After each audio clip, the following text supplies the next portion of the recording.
네, 저희 시선 집중이 이번 주 가을 개편을 맞아서 매일 새로운 코너를 선보이고 있는데요. 자, 오늘이 금요일입니다. 마지막으로 선보일 새로운 코너가 있습니다. 앞으로 이 매주 금요일 이 시간에 한 주간 화제를 모은 뉴스 키워드와 쟁점을 과학의 눈으로 들여다보는 시간을 준비했습니다. 이름하여 과학적 참견 시점, 이렇게 코너명을 달았는데요. 이 코너를 담당해 줄 코너지기는 강양구 프리랜스 기자입니다. 스튜디오로 모셨는데요. 어서 오세요. 네, 안녕하십니까. 강양구입니다. 네, 과학적 참견 시점, 어떻게 코너명 마음에 드십니까? 네, 너무 마음에 듭니다. 너무? 네.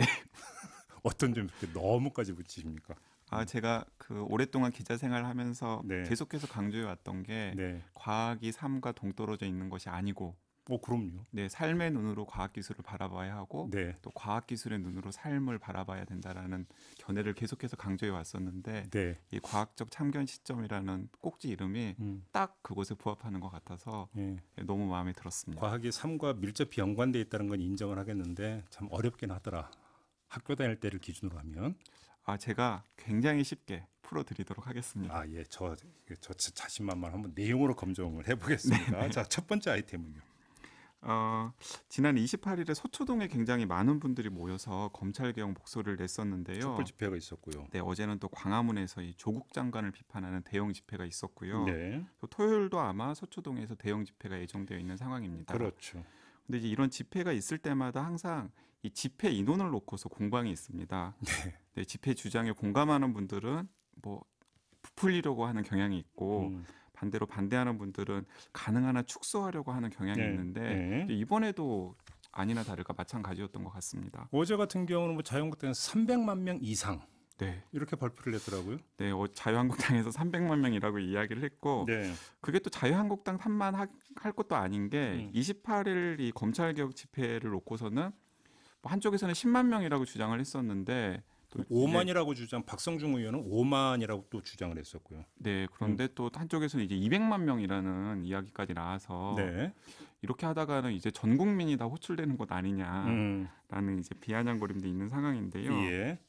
아예 경찰이 또 추정치를 이번부터 추산을 하지 않고 있어요. 네네. 그래서 이제 더욱더 혼란이 되고 있는 상황입니다.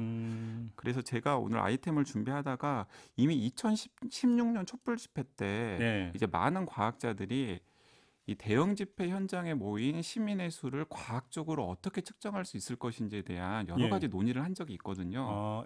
예. 네, 예. 그런 논의들을 가지고 이제 이야기를 해보려고 합니다. 그래요? 이제 과학적 집계 방법. 네네. 이렇게 되면 되겠는데 어떤 방법이 있는 거예요? 또 지금 생각해봐도 상당히 합리적인데요. 이번에도 이 성균관대학교의 원병목 교수님께서 당시에 논의됐던 방법을 가지고 와가지고 네. 대충의 추산을 하셨던데 그 방법을 먼저 살펴보면 가장 직관적인 방법이라고 할 수 있겠습니다. 일단 집회 현장에서 사람들이 꽉 차 있는 면적을 어림으로 계산한 다음에 이 인원수를 곱하는 것입니다. 이게 뭐 최근에 페르미인가요? 네, 맞습니다. 그 방법 얘기하는 네, 거죠. 예. 그 방법에 의하면 보통 1평방미터에 3사람 정도가 있는 것으로 추정을 해요. 네. 그러니까 이제 서초동 집회로 예를 들면 사람들이 꽉 찬 도로를 1km, 폭을 50m라고 하면 대략 집회 면적이 5만 평방미터가 나옵니다. 네. 거기에다가 1평방미터 3사람을 곱하면 15만 명이 나온 것으로 이제 계산을 하는 거죠. 1평방미터니까 1평으로 따지면 한 9명. 9명 정도. 이쯤 9명에서 한 10명 정도로 계산을 하면 되겠죠. 근데 뭐 집회라고 하는 성격이 들고 나는 사람들이 많은 거잖아요. 네, 그렇죠. 예. 그래서 이제 그 대목의 고려가 필요한데 이제 총 집회 시간을 6시간 정도로 잡는다면 네. 그 시간 동안에 한 사람이 평균적으로 몇 시간 정도를 머물러 있을지를 또 역시 어림으로 짐작을 해서 넣어주는 거죠. 네. 예를 들어서 한 사람이 집회 현장에 평균 3시간이 머물렀다고 한다면 아까 말한 15만 명에다가 2를 곱해주는 겁니다.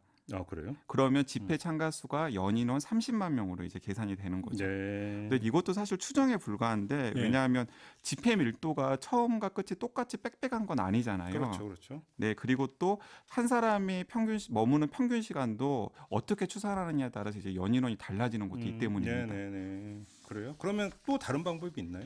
예, 또 다른 이제 접근 방법은 무엇이냐면 집회 장소에 접근하는 교통수단 중에서 비중이 큰 것을 파악한 다음에 이용 승객 수를 확인하는 법입니다. 이것도 이제 최근에 좀 나오고 있는 게 그래서 인근 지하철역의 어떤 이용객 수. 맞습니다. 이것도 그런데 2016년 촛불 집회 때 이제 처음 적용을 해본 것인데 네. 당시 11월 12일에 광화문에서 처음으로 100만 명 인파가 몰렸을 때 네. 시청, 종각, 안국역 등 주변 6개 역의 이용자가 평상시보다 60만 명 이상 급증했어요. 그래서 실제로 이거 100만 집회라고 해도 맞겠다라고 추정을 한 게 그것이고 네. 또 당시에 해당 시간에 하차 인원의 설문조사를 해봤더니 90% 이상이 집회 참가가 목적이다라고 답했기 때문에 네네. 이런 추정치에 더욱더 이제 신빙성을 더하게 된 것이죠. 그런데 이제 지난 주말 그 촛불 집회 같은 경우도 인근역, 그러니까 서초 교대 입구역 이런 인원 파악해서 뭐 좀 얘기 나오는 것도 좀 맞습니다. 있던데요? 이제 서울교통공사 자료를 저도 확인해 봤는데 네. 이 9월 28일 당일 낮 12시부터 다음 날 오전 1시까지 교대역, 소초역, 고속터미널역에서 하차한 인원이 총 43만 명입니다. 네. 근데 이제 그 전에 평균 이용객 수랑 비교를 하면은 약 10만 명, 18만 명 정도가 이제 늘어난 숫자예요. 그리고 오후 4시부터 자정까지만 놓고 보면 하차 인원이 10만 명 정도이기 때문에 네. 한 10만 명에서 15만 명 정도가 음. 집회 참석하기 위해서 지하철을 이용했다라고 조심스럽게 추정하는 요거는 것도 그러니까 집회 가능한 거죠. 참가 총 인원이 아니라 지하철을 이용한 인원만. 네, 하차한 인원들. 그렇죠. 네네. 이렇게 이제 딱 한정해서 이야기를 하는 거고요.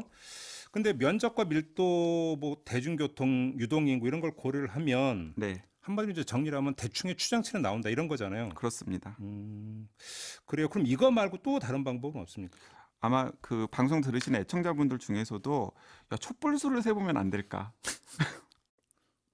촛불수 세는 게 그냥 그 인원수 세는 게 더 빠른 거 아니에요?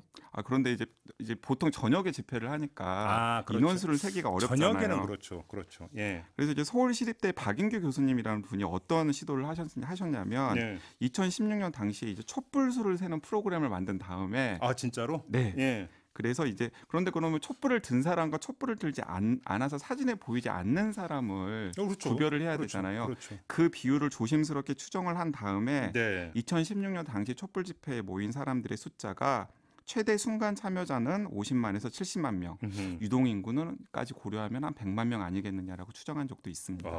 여러 가지 방법이 있긴 있었군요. 네. 최근에 이제 드론 얘기가 나오는 것도 이 때문이에요. 예. 드론이 이제 낮게 날아다니면 촛불수뿐만 아니라 촛불을 들지 않은 참가자들도 파악을 할 수가 있잖아요. 그렇죠. 네네. 근데 참 이렇게 그 꼭 숫자에 이 숫자에 그러니까 모든 걸 걸어야 되나 싶은 생각이 좀 들긴 해요. 네, 제가 이렇게 계속 길게 설명을 했습니다만은 이제 광장에서 표출되는 의견은 수가 많느냐 적으냐, 혹은 진보 의견이냐 보수 의견이냐 이게 중요한 건 아니잖아요. 그렇죠. 네. 아무튼 근데 이제 과학적 참견 시점이다 보니까 네, 그렇습니다. 그러니까 이제 집회 참가 수를 어떻게 계산할 것인가, 과학적 방법이 이런 게 있다. 이걸 좀 알려주신 시간이었습니다. 이렇게 마무리하고 강양구 기자와 인사 나누겠습니다. 고맙습니다. 네, 감사합니다.